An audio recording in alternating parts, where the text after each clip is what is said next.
Hello buddies, here we're going to be looking at this very nice Polar Lights 70 watt cycling high pressure sodium lamp. This particular lamp was acquired from a floodlight fixture from an apartment complex, which I don't want to say the name of due to privacy reasons. But like I said, I acquired this bulb in a floodlight that was recently torn down from an apartment complex. Crew members that were taking down the old lights were kind enough to give the fixtures to me. So yeah, that's how I acquired this lamp. So anywho, let's look at the etch of this lamp. So of course our company name is on the top, which is Polar Lights. And then our description of the lamp is down here. Of course, HPS is high pressure sodium, 70 watts, medium base, and then our bulb shape type, which is the elongated dimple 17 lamp. Then we have our ballast, which is ANSI S62, and our production of where it's made in China, and then our mercury symbol down here. So, pretty basic lamp etch, if I do say so myself. And as you can see by the arc tube, it's completely almost blackened out. So let's look at the construction of the lamp to see how it was made. So here's our aluminum base with a glass insulator. So there you go with that. Then of course we have our silver getter on the bottom to maintain the vacuum of this high pressure sodium lamp. Other high pressure sodium lamps that I have in my collection don't have the silver getter on the bottom. So there you go with that. Don't know what those two rings are. There's actually one ring, but I don't know what that ring is for. But if anybody knows, please don't hesitate to put it in the comments. And then of course we have our construction assembly to support the arc tube and give it all of the current that it needs in order for it to light up. And as you can see by the arc tube, yeah, it's pretty black. And if I point it into some light, I don't know if you can see, but there are, a lot of sodium has leaked out of the arc tube. Sometimes this lamp doesn't cycle and just turns on all the way to full brightness, but mostly, for what I know and have seen from this lamp, this bulb tends to cycle a lot. So, there you go. So I'm going to give you some specifications of this lamp and we'll give it a quick test to see if it cycles or not. This lamp produces 6,300 lumens. Has an average life of 24,000 hours. The bulb shape is an elongated dimple 17 lamp.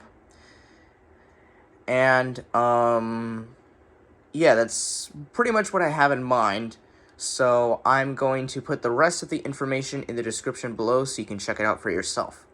So now what I'm going to do is I am going to put this lamp in a floodlight that I recently got from the apartment complex from when they torn it down.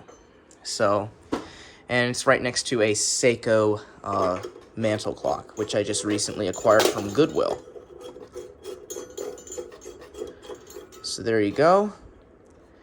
And when I've tested this lamp before, and it actually turns on and off pretty quickly, especially for a cycling high pressure sodium lamp.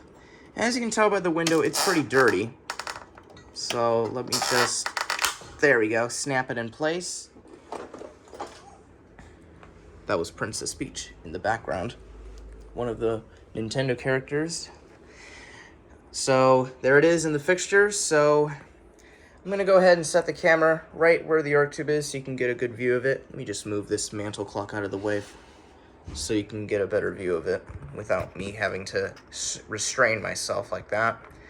So I'm not going to show you the overview of how bright this lamp is, considering the fact that it cycles.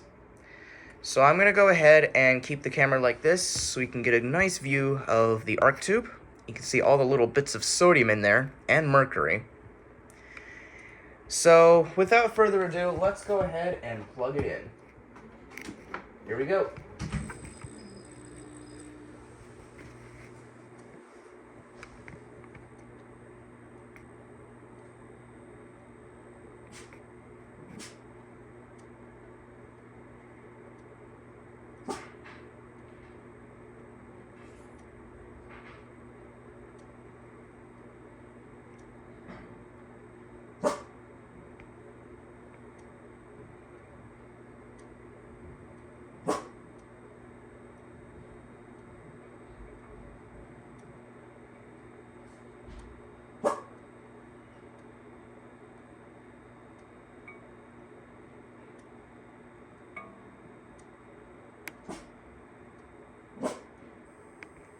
And there it goes. It just went out.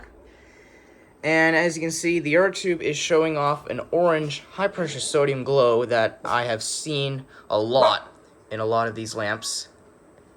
Sorry about the dog in the background. So, let me go ahead and show you the fact. Yeah, so see, the bottom part of the arc tube still lights up. You can hear the igniter buzzing in there. It's not like a hot surface igniter in a furnace. So, as you can see, the lamp is cooling down very quickly, considering the fact that there is barely any sodium in the arc tube. And you can see how fast this lamp restrikes and turns on.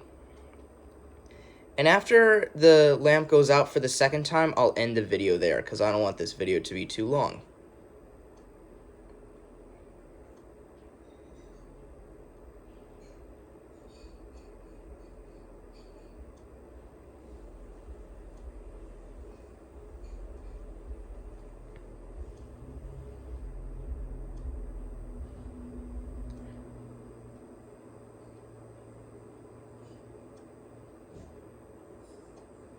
So you can see it's a nice 80x aqua glow from the arc tube, and oh, the arc is about to reform. You can see the center arc right there, and bam, there it is. It's nice and bright, even for a cycler, and we'll watch it turn off one more time. And it actually doesn't stay on for too long, surprisingly, for what I've known. I honestly love looking at cycling high-pressure sodium lamps. And speaking of that, it just went out. So anyways, I really hope you enjoyed this video of this Polar Light 70 watt cycling high-pressure sodium lamp. And please comment, rate, and subscribe. And thank you all very much for watching.